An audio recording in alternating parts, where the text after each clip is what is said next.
Hello, YouTubers, friends, compatriots, bootlickers, shills, debt serfs, peasants, vassals, minions, meat sacks.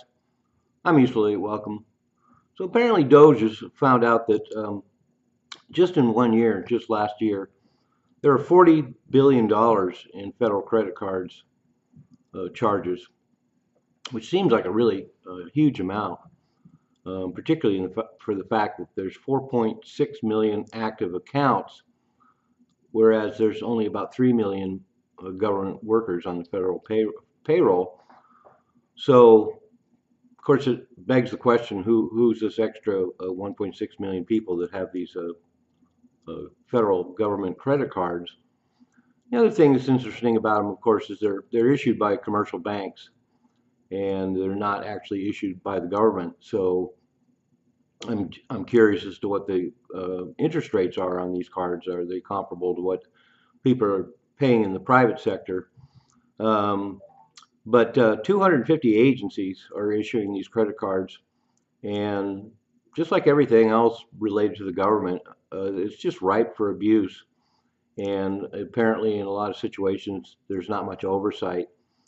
So I'm sure if you go through the entire amount, $40 billion, there's probably lots of legitimate cases to be made for what was paid for, maybe gas or travel for government missions and the like. But that seems like a really huge amount. And of course, like everything else, that $40 billion is passed on to the taxpayers.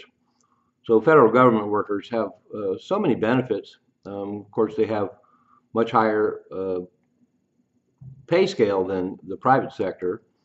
And then they have all kinds of medical benefits. And then they have really great pensions. And then they have great job security because it's almost nearly impossible to fire them, although that's not true lately, is it? And then on top of that, they get these government issued credit cards and to be used for, you know, government missions and things that they do. But of course, they point out a lot of cases that show that a lot of these cards are getting abused. Luxury meals, adult entertainment, casinos, even trips to see the Super Bowl. So I'll be curious when the dust settles to find out how much of this is legitimate charges by federal employees, who these extra 1.6 million people are that are using these cards, and then the whole idea that $40 billion, that seems like a lot for 3 million federal employees. So anyway, love to hear in the comments what people think about this, but like I say, to me, $40 billion seems like a huge amount. Who are all these extra card holders? And let's get a closer look at what this money is being spent on. I'm useful, don't you be one too.